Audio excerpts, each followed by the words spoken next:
A very good morning, students. This is your physics class, and in our previous videos we have studied the chapter reflection of light. In this chapter we have studied about refraction. What is the term refraction? We have learned different terms related to refraction, that is point of incidence, normal, angle of incidence, angle of refraction, refraction through a glass slip. We have learned about refractive index, refraction through prism, dispersion of light, about spectrum. We have also studied about the lens. There are two types of lens, that is convex lens and concave lens. Term related to lenses, they are center of curvature, optical center, radius of center, focus. We have also studied about certain facts we required for image formation. How image is formed by lens. We have studied in previous videos about this also. When we place object beyond the center, where the image will form. And we have studied about human eye, the structure of human eye and how the human eye is working. What is retina? What is the power of accommodation of distinct object is 25 centimeter. I told you an object closer or far from this appears blur to our eyes. We have also studied about defects of vision. What are the two main defects? That they are short-sightedness and long-sightedness, myopia and hypermetropia. We have studied how it is corrected. It is corrected by using the spectacles of concave lens for myopia and convex lens for hypermetropia. And today we are going to start about the optical instruments, different optical instruments we use and which type of lens are found there. See, magnifying glass. What is a magnifying glass? See, this is a magnifying glass. A magnifying glass is a convex lens of short focal length. The lens is fitted in a frame with a handle to hold it easily. A convex lens is used here. Why it is used? So that it can magnify the image. And we have seen here that a person who is suffering from hypermetropia also uses spectacles of convex lens only. Why?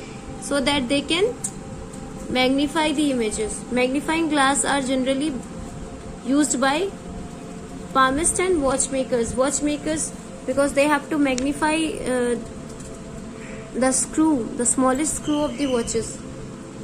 Now camera. Camera is very commonly used optical instrument. It also consists of convex lens. Here also convex lens is used. Working on the principle of refraction of light, the image formed on film is real, inverted and diminished. The lens of the camera is faced toward the object to be photographed. The object is brought to focus by adjusting the lens. The shutter opens for a second when the camera is clicked.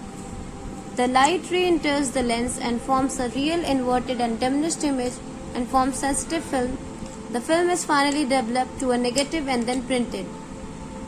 The camera which is used, first you see that pictures are clicked and afterwards the negative is printed and formed in, and the film is finally developed and get a negative then printed. And now compound microscope. What is a compound microscope? A microscope is an optical instrument which is used to see tiny objects. Especially they are used in laboratories. Its convex lens forms a large image. Most commonly used microscope is a compound microscope, which was first invented by Anton von Leeuwenhoek. A compound microscope consists of two lenses, convex lens, the eyepiece which has longer focal length and objective which has short focal length. Rays from the object enters through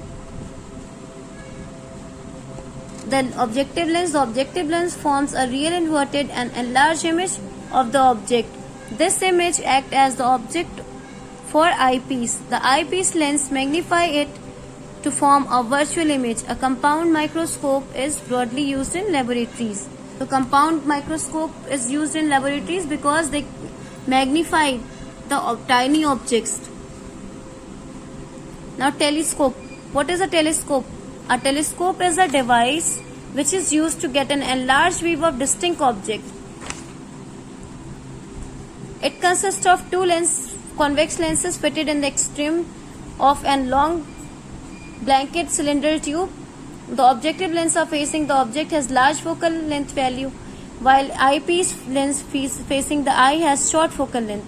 Parallel light rays from a distant object, such as heavenly body, enters the object lens and its real inverted diminish image is formed. The image acts as an object for an eyepiece.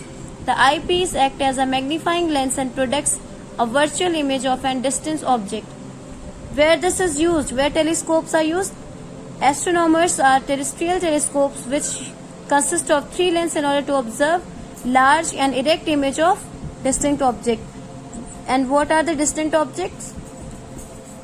Moon and stars.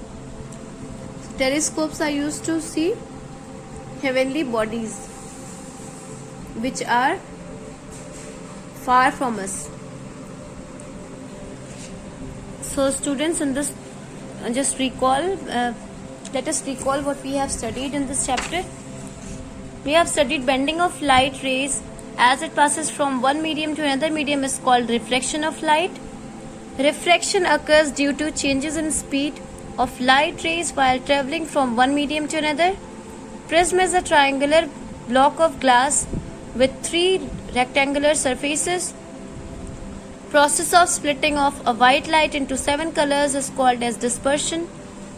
Lens is a transparent material bound by curved surface. Center of curvature is the center of hollow sphere of which the lens is a part.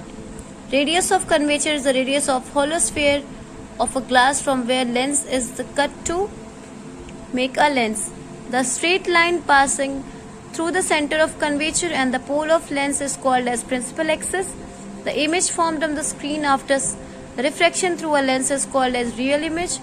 The image which cannot be obtained on the screen but appear to form on the same side of the object is called as virtual image. The human eye consists of convex lens which forms an image on retina at the back of our eyes.